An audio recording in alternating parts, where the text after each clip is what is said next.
भानुदासाच्या कुळी महाविष्णूचा अवतार. भानुदास एकनाथ, भानुदास एकनाथ, भानुदास एकनाथ का म्हणतो आपण असं? तर आजच्या जीवनामध्ये, या कलियुगामध्ये, या विज्ञान युगामध्ये काय झालंय? धावतं जग झालं आणि शांतता नाही, स्थिरपणा नाही. आणि मग ही स्थिरपणा आणण्याकरता ही जे काही चरित्र आहे याची गरज आहे. एकनाथ महाराजांचं चरित्र यांना काय म्हटलं गेलेलं आहे? शांतीब्रह्म. त्यांच्या जीवनाचे जे काही प्रसंग आहेत ते आपल्याला थोडक्यात मी सांगतो. बघा, एकनाथ महाराजांच्या घरी चोर आली होती. चोर. आता चोरांनी सगळी चोरी केली.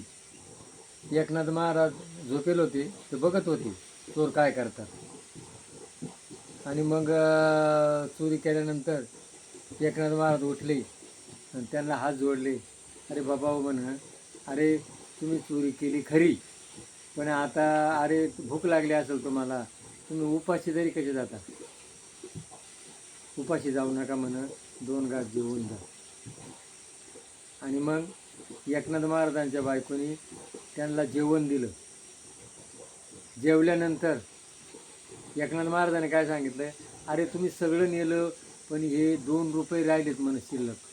अरे हे तुमच्याकडून विसरून गेले, हे 2 रुपये घेऊन जा.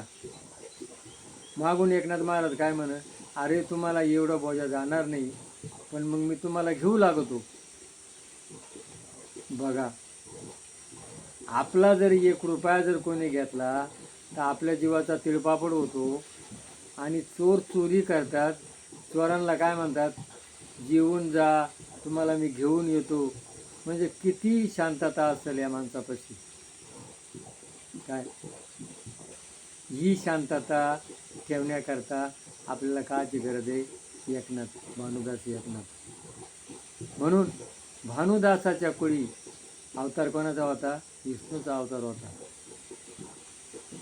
हे जे आपल्या संत वाङ्मयाने असे काही संतांचे चरित्र आहे, हे कशा करता दिले?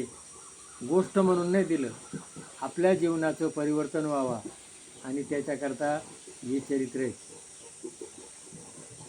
एकनाथ महाराजांना राग आणण्याकरता ब्राह्मणाने काय केलं?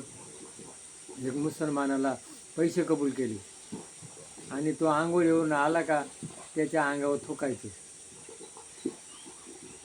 तो अंगावर थुकला का तो परत जाऊन गंगेत आंघोळ करायचा. 101 वेळा आंघोळ केली. शेवटी तो कंटाळला आणि त्याने काय केलं? त्याचे पाय धरले एकनाथ महाराजांचे. अहो म्हण, तुम्हाला म्हण माझ्यामुळं एवढी तकलीफ झाली म्हण. अहो तुझ्यामुळं तर म्हण मला 101 वेळा आंघोळ झाली, खरं पुण्याई तुझी म्हण. बघा किती शांतता असेल. आज आपल्याला कोणी आर्य केलं का आपण लगेच कार्य करतो. एकनाथ महाराजांची बायको झाडीत होती आणि एका का अंगणे आणण्याकरता एकानं काय केलं? डायरेक्ट तिच्या पाठीवर बसला. एकनाथ महाराज म्हणतो, अरे गिरजा,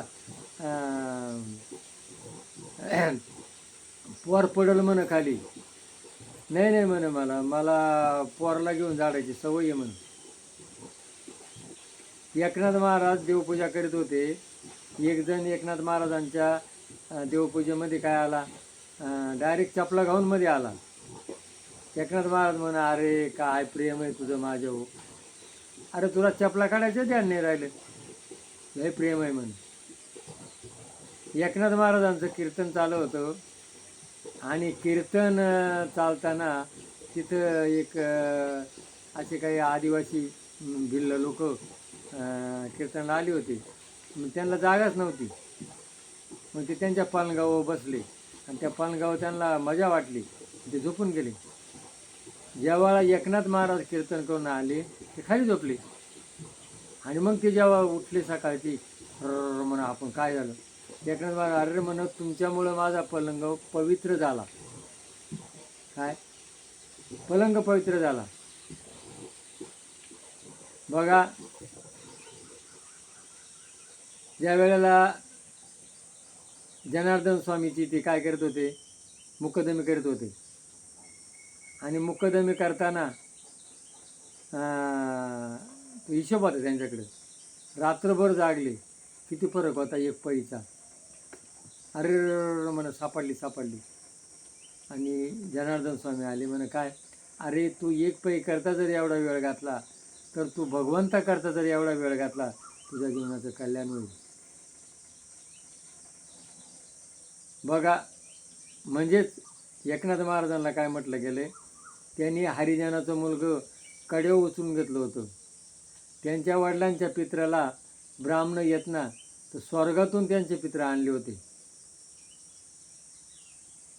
पण एवढे शांती ब्रह्म, पण जेवढा यवन लोकांनी जनार्दन स्वामीच्या त्यांच्या मठावरती हल्ला केला तेव्हा त्यांनी किती एकट्याने किती कापले होते, 7 लोक कापून टाकले होते.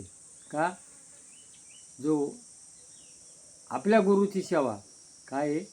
सेवा, भावभक्ती. आणि असं एकनाथ महाराजाचं चरित्र आहे. हे जर आपल्या जीवनात आलं तर आपल्या जीवनाचं कल्याण होणार आहे.